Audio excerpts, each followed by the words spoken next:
Welcome to another Live with Kevin. Sorry about that. So happy to have you with me for another live and for what will eventually be another episode of the Remarkable Leadership Podcast. So glad that you're here. If you're with us here live, I'd like you to do something. If you're here later, stay here. You're going to be glad to be here. But if you're live, here's what I'd like you to do. I'd like you to go into the comment section, whatever platform you're on, say hello, tell us where you're located. That'd be wonderful for my guest and I. But beyond that, it also gets you used to using those fingers right now and staying focused on this conversation, because I want you to imagine that you were joining my guest and I around a table and we were having a conversation together, which we are, of course, but it's virtual. But if you were around the table with my guest and I, you would naturally engage, right? If you had a question, you'd ask it. If you had a comment, you'd share it. If you had an idea, you would offer it. You would do that naturally. And I would like you to do that here, even if it's not quite natural. So in other words, if you have a question, a comment, an idea, type it into the comment section of whatever platform you're in, and I'll be able to see them and we can share them, and it'll make a better conversation, probably make it more valuable for you personally. And eventually it'll make a better podcast, which is one of the reasons we're doing this. So, and yes, if you didn't get it already, you see it over my shoulder. This will be an episode of the Remarkable Leadership Podcast. So now that I've welcomed all of you to this video and this live stream, I'm going to do what will eventually be the opening to the podcast. So, Marissa, this is for you in 3, 2, 1. Emotional intelligence. It's a concept that's been around for quite a long time. You've heard about it. You've read about it. You may have studied it. But what about emotionally intelligent teams? It sounds good, but is it like a real thing? And what would an emotionally intelligent team look like? And does it make a difference in the bottom line of our businesses? We'll explore all of that and more starting right now. Welcome to another episode of the Remarkable Leadership Podcast, where we are helping leaders grow personally and professionally to lead more effectively and make a bigger positive difference for their teams, organizations, and the world. If you are listening to this podcast, you could have joined us in the future live. It's too late for this one, but if you want to connect up with us, know when we're doing these live so you can take advantage of this information sooner and be more engaged. We do this on various social media platforms. You can find out when they're happening and how to involve yourself by going and joining our Facebook or LinkedIn groups, 2 of the platforms that these take place on. And you can do that by going to remarkablepodcast.com/Facebook or remarkablepodcast.com/LinkedIn. Today's episode is brought to you by my latest book, Flexible Leadership, Navigate Uncertainty and Lead with Confidence. There it is. It's time to realize that styles can get in our way and that following our strengths might not always be the best approach. In a world that is more complex and uncertain than ever, leaders need a new perspective and a set of tools to create great results for their organizations and team members. That's what Flexible Leadership provides you. Learn more and order your copy now at remarkablepodcast.com/flexible. Now I'm going to bring in my guest, which you've been waiting for. So you don't have to listen to me, but you can hear from her. Her name is Vanessa Druskat. She is an associate professor at the Peter T. Paul College of Business and Economics at the University of New Hampshire. As an internationally recognized leadership and team performance expert, she advises leaders and teams at over a dozen Fortune 500 and global Fortune 500 companies. Her best-selling Harvard Business Review article with Stephen B. Wolf on emotionally intelligent teams has been chosen 6 times for inclusion in collections of HBR's most valuable and valued articles. She's the recipient of multiple research and teaching awards, and she is the author of The Emotionally Intelligent Team, Building Collaborative Groups That Outperform the Rest. Vanessa, welcome. Glad you're here. Thank you, Kevin. It is pure pleasure to be here with you today and your audience. So let's start here. Let's start with, I'm guessing, now I know that you moved around a lot as a kid because I read that in the book. Mm-hmm. I'm going to get to that in a second. But I'm guessing when you were, 8, you probably didn't think, I'm going to be a professor and write books. So tell us just a little bit about the journey as it relates to how you end up here, writing this book and us having this conversation. Sure. Well, when I was young, I was an athlete. and had the opportunity to be in a lot of different teams. I also started work very young. I lived in a farming community, and I started working on farms at the age of 12. And I worked in teams on farms. So we would, pick asparagus or cucumbers or squash or whatever we were doing. And we worked together. We helped one another, and I looked forward, as much as the work was hard, I always looked forward to being with the people. But when I got to the workplace, it was a whole different story. People were competing with one another. I didn't feel like people were lifting me up anymore, supporting me. I felt like they were trying to trip me up, or just ignoring me, treating me like I was invisible. So I started to get interested in teams because I'd always loved them so much. And when I got to school, I have 3 degrees in psychology. In every one of those degrees, I focused on teams. But I was very disappointed with what I read. Everything about teams was about personalities and skills. And if you just had these interpersonal skills, everybody would be fine in the team. Or this, agreeable personalities, your conscientious personalities will make for a great team. Well, that wasn't my experience. My experience was that I would be more conscientious or more agreeable if I felt like the people around me were, and if we were lifting one another up. So I started thinking about my history, and I grew up in a family that moved a lot. And my father and my mother were both international teachers, international educators. And so we moved from culture to culture when I was a child. And I noticed that in every culture, you had to adapt your behavior to be a different person. So one of the stories I talk about frequently is when we were in Kenya. I started school in Kenya, and I won a road race. You weren't picking asparagus in Kenya. I'm just saying. No, I wasn't picking asparagus. I was picking that in Hadley, Massachusetts. So in Kenya, though, I was always competitive, and I loved to run. And I won this race. I started jumping up and down, and the headmaster came over and said, we don't celebrate like that. That's not how we do it here. And so I learned from a young age that you adapted your behavior in different environments. And I took that lens to the study of teams. And the first large study I did was in a manufacturing organization in North Carolina. And they had 300 teams. And I could literally go from team to team and see different mini cultures in every one of those teams. And really, this is the way we do it around here. And which is my definition of culture, by the way. The way we do things around here. That's my definition. The way we do. Yes. Thank you for that. Sometimes it's hard for people to wrap their hands around it because they always think it's about the individuals. But every team has a different way of operating. So anyway, long story short, I got very interested in learning about what the very best teams did in their culture. And so I then took my research, got my PhD and this kind of stuff, had some phenomenal mentors, which I can tell you about, that helped me with this. And I built a model of what the cultures look like in the tippity top teams in a lot of organizations. And the way I determined that was by studying the best, always the highest performers, and we would measure things, percentage of goal met, or however the organization measured performance. And then I would look at typical performers, like your average team. So teams that did fine, but not great. And I said, what is it that the greats do that the averages don't do? And that is the core of my model that I present in the book. We labeled it team emotional intelligence, because when we dug into it, what we found is that what these great teams did was they met the needs of the individuals and the team.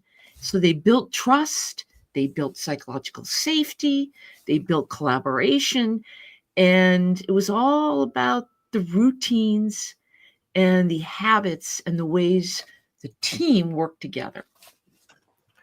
We're going to talk more about the model in a little bit, but I want to talk about a couple other things before we get there. So this phrase, emotional intelligence, like I said, been around a while, and popularized by the guy who wrote the foreword to your book, which is pretty darn cool. But my question is, and I sort of hinted at this in the open, like, what is the difference? Or like, how are they? Well, let me ask a different question first. Mm-hmm. Are we just talking about culture? You and I have both used that word now. Is this just another way to look at culture? Well, I do think it's another way to look at culture. I mean, first of all, let me say we often talk about organizational culture, which is important, but every team has what sociologists call a local culture. And it's really that local culture. It's the way things happen in the people around you, the conversations, how we treat one another. Do we listen? Do we not listen? Do we acknowledge one another? That kind of thing. And so, yeah, it's culture. But what I do is I share with leaders what goes on in the cultures of the greats. And it's not rocket science. Anyone can take this on. It's really not rocket science. It's just that we don't usually do this because we don't teach leaders how to build culture. Yeah, so you said that sociologists often call it local culture. We talk about macro culture and micro culture. Sure. Great. Which is exactly the same thing. Yes. And so it leads to a question that I'm sure you get asked all the time, which is because a lot of people are already listening to this and say, man, my CEO needs to read her book. Like, they need to talk about this. That doesn't belong to me. It belongs to them. And I would say it belongs to all of you, including everyone, whether you're a leader or not. But like, what's your take on that? And what's your thought about that as it relates to the fact that the micro or local culture is connected to the bigger one, but it's not the same as? So what's the role of the leader in making all of this happen, or moving the ball forward around it? Sure. So let me just say this. In an ideal world, and this happens very infrequently, I get to start by working with the CEO's leadership team. And I have worked with some CEO leadership teams. And then we trickle down, right? But that's unusual. Typically, I get a call from someone who is having, a leader who's self-aware enough to know that their team's not meeting their potential, or a leader who says, I've got problems. I don't know what's going on. So I come in at the middle of the organization. And I just want to say this. You have an outside culture, but you can adapt. You can create the culture that you want inside your team. And that is your responsibility. And let me say one more thing about this. There's a neuroscientist named Lisa Feldman Barrett at Northeastern University in Boston. And she says, the human superpower, what differentiates humans from other animals, is that we're not born with instincts. We're born social learners, and we learn the cultures that we're in. But here's the superpower. We can build the culture that best meets our needs. We don't have to just take the culture we're in. We can adapt and create a new culture. And that's how you build an emotionally intelligent team if you don't already have one. I love that. So before we get to the model and the clusters, I want to get there. But there's one other thing. Well, there's a couple other things. One is, you say something early in the book that's, I think, worth you unpacking for us all. Sure. And you say that teams are systems. Yeah. And like, everyone probably would say, oh, yeah, that makes sense. But like, I think that you can give us a new and different perspective on that teams are systems. Tell me what you mean. Yes. So let me boil this down to something that's easy to understand. Teams are about interactions. Any system is about interactions. So let's just talk about, I'm just going to compare for a moment. I don't want to bore your audience, but we can talk about a motor, which is also a system, like a motor in your car. And, it's all about the interactions, the pieces interacting that make the car run. Teams are human systems. And it's also all about the interaction. So you say something, I hear it, I react to that. We pass things back and forth. The leader says something, we all react to it. It's always about the interaction. But this is where I want to introduce the idea of emotions to you and your audience. Every interaction involves an exchange of emotion. So when I say something to Kevin and he reacts negatively to me about that, it affects every other interaction that goes on in the team. And so human systems are emotional systems. And so, if you will, let me just break out of that for a second. That doesn't mean you have to agree with everything I say. What that means is that in that system, somewhere you need to tell me that you care about me and respect me, Kevin, so that I know I'm respected by you. And when you disagree with me, I'm like, okay, yeah, Kevin, we're friends. Boom, disagree with me all you want. And the interactions will continue to be effective and productive. What you don't want is a system where when you interact with me, it closes me down and then I don't speak again. Right? We have that kind of a conflict.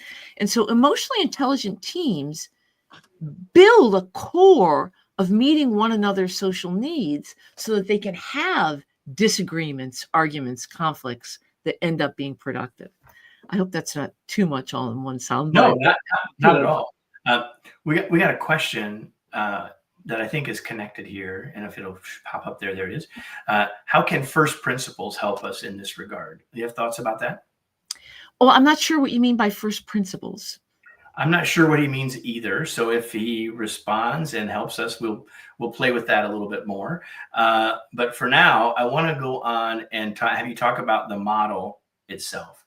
The model is a set of norms based in three. You call them clusters. So tell us a little bit more about those clusters and what we need to know about those. You bet. So before I do that, I want to come back to one thing about systems and why we need to think of it that way. Teamwork is all about the interactions among the people in the team. And I don't think that leaders realize that to build a good team, you have to build good routine interactions within the team. So when I talk about norms, I'm talking about routine habits, the ways we interact. For example, do people listen to one another when they're interacting, or are they on their computers? That kind of thing. So anyway, I just want to make that clear first of all. Now, let me get to the buckets of norms. So there's three, I call them buckets, I call them categories, but there's three main categories of norms that the great teams engage in. The first category we call helping one another succeed. This is the category about caring for the individuals in the team. So we've known for 75 years that if you don't take care of the individuals, they're going to create problems. And that's because teams are emotional systems. So if I don't get to know you and respect you, understand you, build a relationship with you, basically, I'm not going to be able to fully utilize your talent in the team. That's what the first bucket is about. And it is probably the most important bucket in the model because team leaders so often ignore it. But the great teams don't. So I can come back to that. I would like to be able to say more about that bucket because it's something that I don't think most leaders understand. They think it's a soft thing, and it's not. Second bucket is about how we interact when we're together. Do we talk about problems? Do we talk about solutions? Do we open up an analysis of how we're doing? Do we get all the brains in on the topic and all align? So there's a set of 4 norms in that second bucket that is about how we interact together, how we build, how we continually focus on improvement. So this is very tasky. And I just want to say that emotionally intelligent teams get the task done with flying colors. They are focused on the task. Because they bring all the individuals along, they do a really good job with it. Third bucket is about reaching outside of the team to get ideas and information and resources that are going to improve your process. So if you will, the bucket number 1 and bucket number 3 serve bucket number 2, which is about the task. All right. Yep. So let me stop there and ask for your follow-up, and I'll dive into any of those you want me to do. Well, we could spend the rest of our time on on any of them, and I want to spend a little time on the last one before we're done. I think people will probably guess the answer to this question, but we have to talk about it. Like where should we? I have a brand new team, right? Yep. One of the questions just came in relates to this idea of I've got a new team. Where do I start? Yes. And even if, and I think the answer is the same, even if I have an existing team, where do I start? But where amongst all of this should I begin if I'm the leader? Yeah, great. If you've got a new team, your goal, because let me just tell you that in the very first meeting of a team, norms begin to emerge. How we're going to do it around here starts to emerge. Typically what happens is we look to the leader and the informal leaders, the people with status in the group, and we just follow what they do. There's often a little balking at that, but it's typically all the research shows that it's the informal leaders and the leader who define what the norms are, which is not a great way to go, because those are basically Unless you're really lucky, right? Yes. So what you want to do when you start off is come up with norms that serve everyone. Everyone in your team is going to have past experiences in teams. What happened in those best team experiences? I personally like to start with the model that we've got in the emotionally intelligent team in the book that we've been using for years. And I say, here's a 9 norms that we know are best practice norms that great teams use. Which of these do you think we want to incorporate into our way of operating? So once the team selects the norms that it wants, you got to hold them to that. Lots of kickoff for meetings. We launch the team by coming up with ground rules or norms, and then we forget them. We never do them again, and they don't really affect. We have the same ones for every team, and they're on the wall in the conference room. Yes, and they don't really get used. Okay, I'm talking about different kind of norms. I'm talking about norms that you're actually going to use, because you will have a culture, whether you like it or not, whether you control it or not. And whether that's a culture that produces high performance depends on the norms in the room, depends on how people interact. 100%. I love, and I want to underline for everyone who's listening, the point of Vanessa saying it's if we don't create them, they will create themselves. And so they belong to us. One of the reasons the ones on the wall don't work is they aren't ours. They're sterile. They didn't come through a conversation that we had that led us to mutual understanding. Yes, absolutely. Absolutely. Mutual understanding is critical. And control is critical. So one of our social needs is to have a sense of control over what goes on in the team. Everyone really wants that sense of control. And when they don't feel that control, that's a lot of bad behavior comes about in teams, because people feel like they have no control over what's going on. So anyway, yes, you want to give that to them. But what you want to do is develop a set of norms that you're going to keep for a month. You're going to hold people to that for a month. You've got permission as the leader to hold people to that. And then after a month, you evaluate. How's it going? What do we need to change? Okay. So that's what I do when I launch a team. And typically what happens is in a month, people say, hey, we're not really sticking to those norms, are we? What are we sticking to? That's where you evaluate what are we doing relative to what we want to do. And then you start rolling with the change in the team. When you're not launching a team, once again, what I advise is that you evaluate what your norms are. The book includes a really quick survey that you can use, just kind of look at what the norms are. Of the 9 norms that are these best practice that we know the great teams use, you can just assess where are we on each of these. It's a great conversation starter. And which of these do we want to incorporate? And so what I always do when I work with teams is we do a baseline assessment. What are our current norms? How are they working for you, folks? And you don't only listen to the leaders, the informal leaders and leaders, because they belong already. The norms work for them. What typically happens in your average team is that those folks participate a lot and everyone listens to them and they're afraid to disagree. Or it's just easier to go along to get along. Why make waves? You're going to make enemies, blah, blah, blah.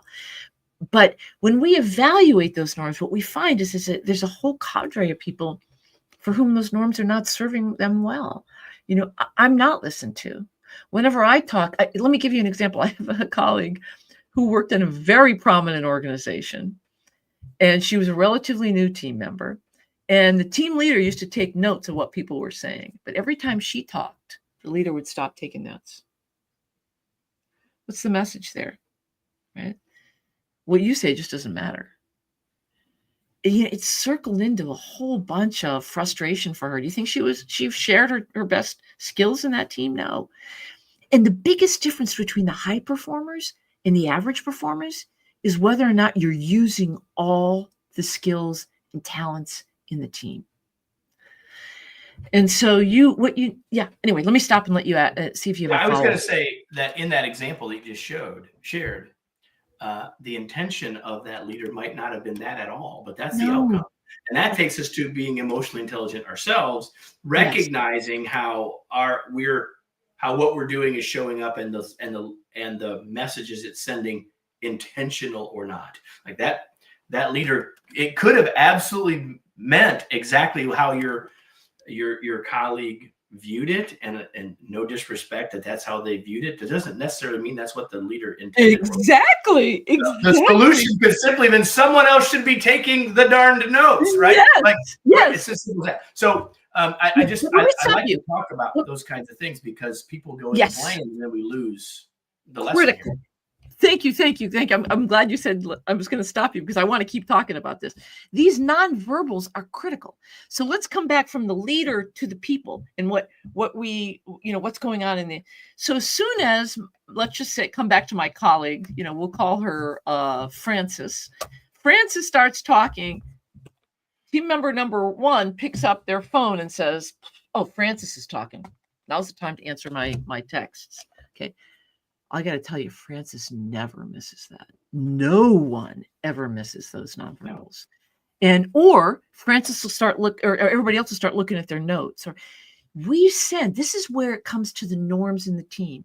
Is the norm that we're going to listen to everyone?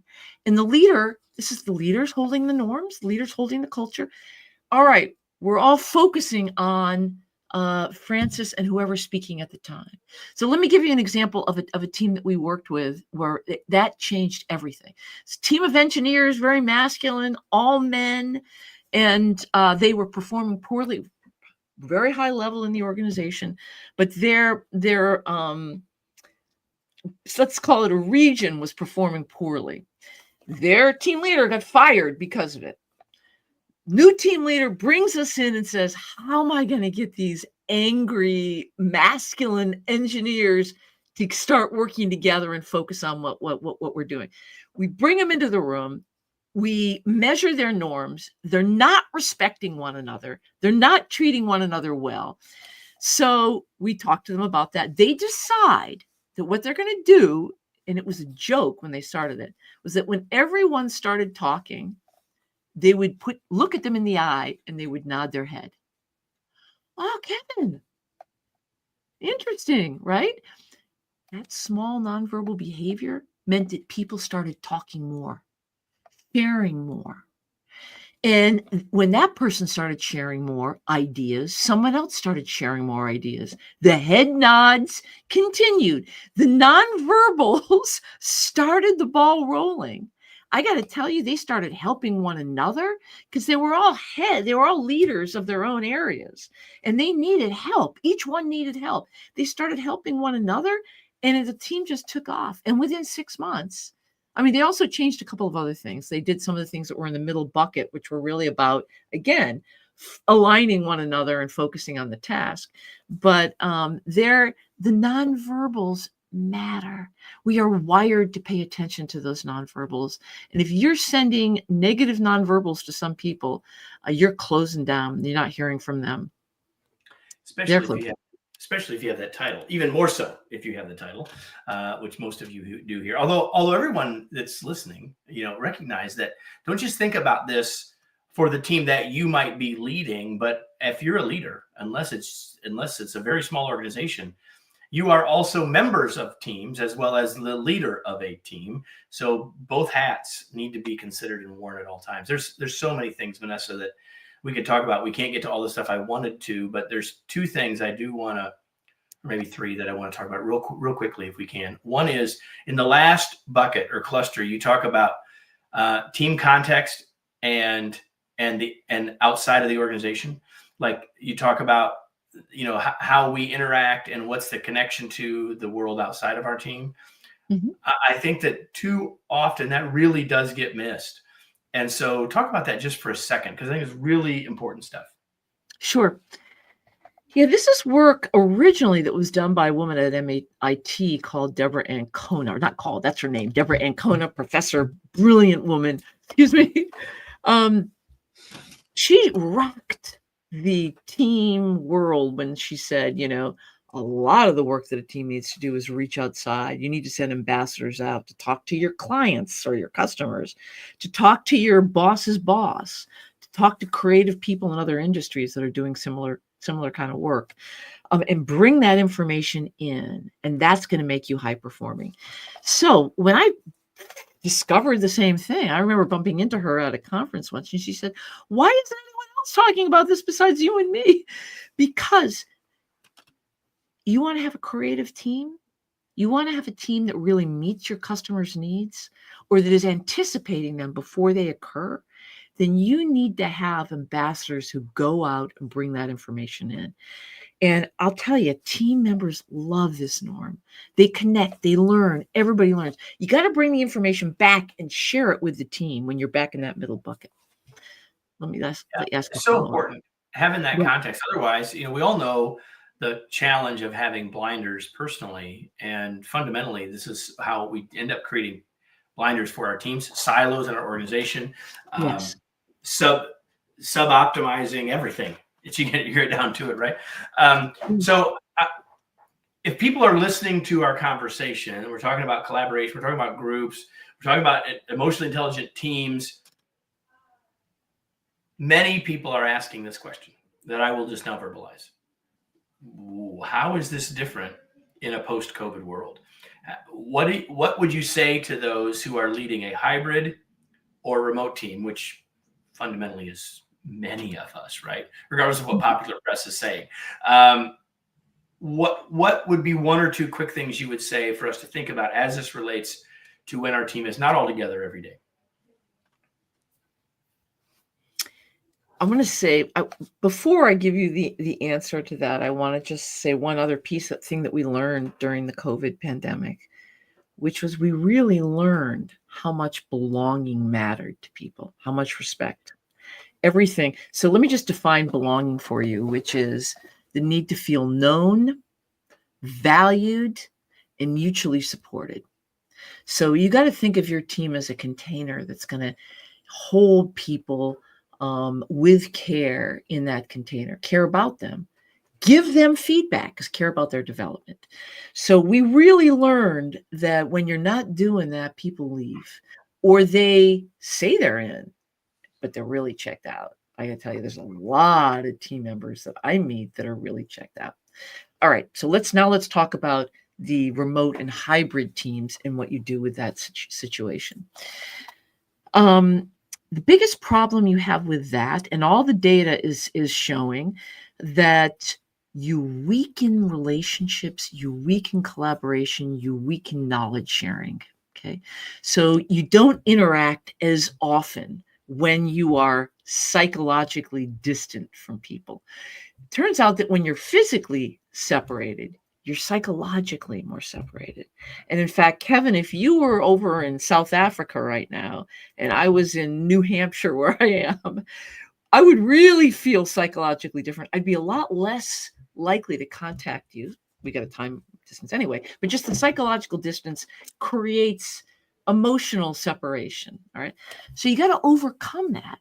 So leaders we have to consciously work to overcome that, because if we don't, it's bingo. Thank you for clarifying that. You have to be so much more intentional about the norms that you create and what you do, the routines that you create. So for example, doing a check-in. I don't know whether or not I don't think we've talked about check-ins yet. I haven't really talked about how you get people in the room when you're having a meeting, but building that first norm of feeling need to be known. The great teams, I've never met a great team that doesn't do a check-in when it starts its meeting. And the check-in can be often in the great teams, it's about what's on your mind, what have you learned in the last week, what's keeping you up at night right now, What's, what's happening in the team? You got 30 seconds, go. And you go around and you hear everyone in the room. All right. Well, when you're distant, that's even more important. Maybe you're going to make that check-in 45 seconds rather than 30 seconds.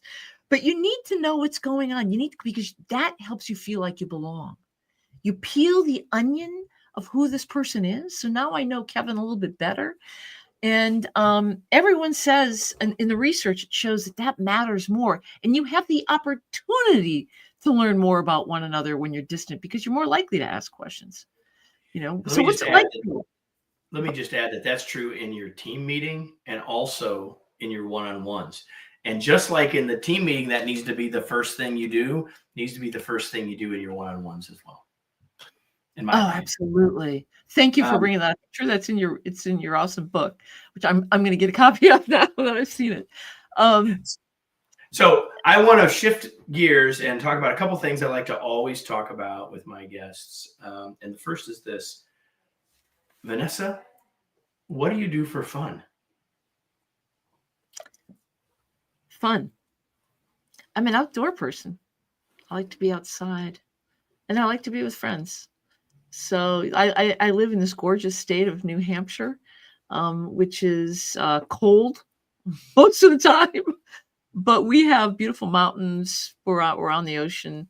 We have, outdoor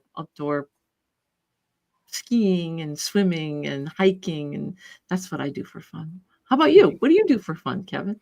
Well, I do all sorts. This is one of the things I do for fun. Oh, good. Having conversations with really smart people, but we have something else in common, and that is that we have a farm background. I have picked the first time I picked cucumbers in a field, not like in a garden. In a field, I was 6.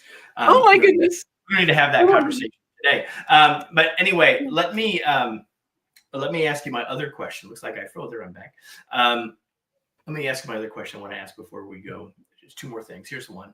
What are you reading these days? One of the books I'm reading, the book that I have open all the time is a book called Social by Matthew Lieberman. And he's a social neuroscientist at UCLA. And his research is on how we're wired to be social, and that so much of what we're wired to do is collaborate and cooperate, and how we get a high when we do that. We do it well. And so I just love to read all the nuances. I mean, I can't get enough. When I give presentations, I quote him constantly. The other book I'm reading, and I've got to grab the title of it because I got it right here. Both and Thinking. Wendy Smith is one of the authors, and it talks about paradoxes. And one of the things we've always known about teamwork is that their teamwork is filled with paradoxes that can't be solved, which is you got to honor the individual and you got to honor the team.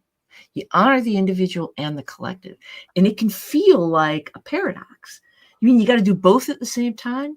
Yes, it's a tension you always have to manage. And leaders are faced with a number of paradoxes like that. Oh, you got it. Brilliant. Look at that. Look at all the... Both and Thinking by Wendy Smith and Marianne Lewis. They have been on the show, and we will have... Oh, they have? It was right here. And if you're watching, you can see that I've been there. And they've been on the show. We'll put in the show notes their podcast as well. Super. Fantastic. It's a great book for team leaders. It's a great book because there are some things that you just have to remember that it's a paradox, and you're going to have to do both and there's not one that's more important than the other. And we're heading in the direction of the ideas in the book Flexible Leadership, as it turns out. But before we go, the thing you most wanted me to ask you, Vanessa, this entire conversation is, where can people find out more about the book? Where can they learn more about you? Where do you want to point people before we start to wrap up? You bet. Best place to reach me is on my website. It's vanessadruskat.com. And I am going to be continually putting resources on that. So, for example, I have the quick survey that's in the book. I have a copy of that on the website that you're welcome to download, and some other resources.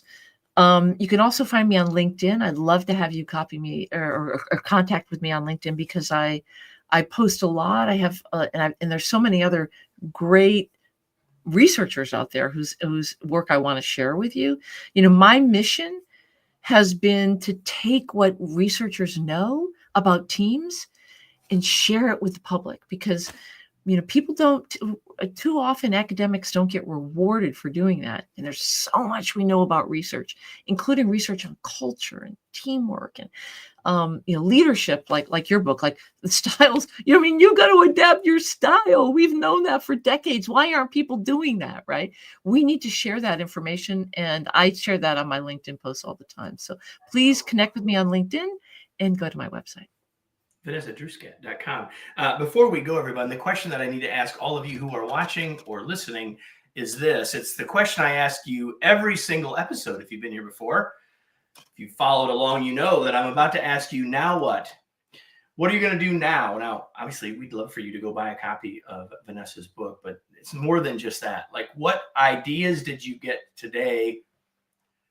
Not intellectual ideas or insights, but what action will you take as a result of being here? Because it is that action that you take that will at the end of the day, make a difference. Otherwise, nothing's gonna change. And if you want to have a more emotionally intelligent team, if you want to be more collaborative, if you want to make a difference for your team, whether it's in your nonverbals or whatever it is, then you need to think about what action will you take, because without taking action, this will have been a far less valuable or useful use of your time, if you will.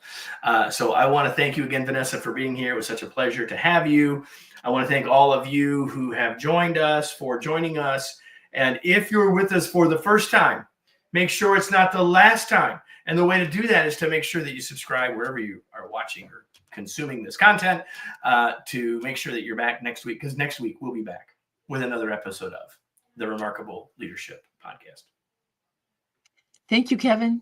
My pleasure to be here with you and your audience.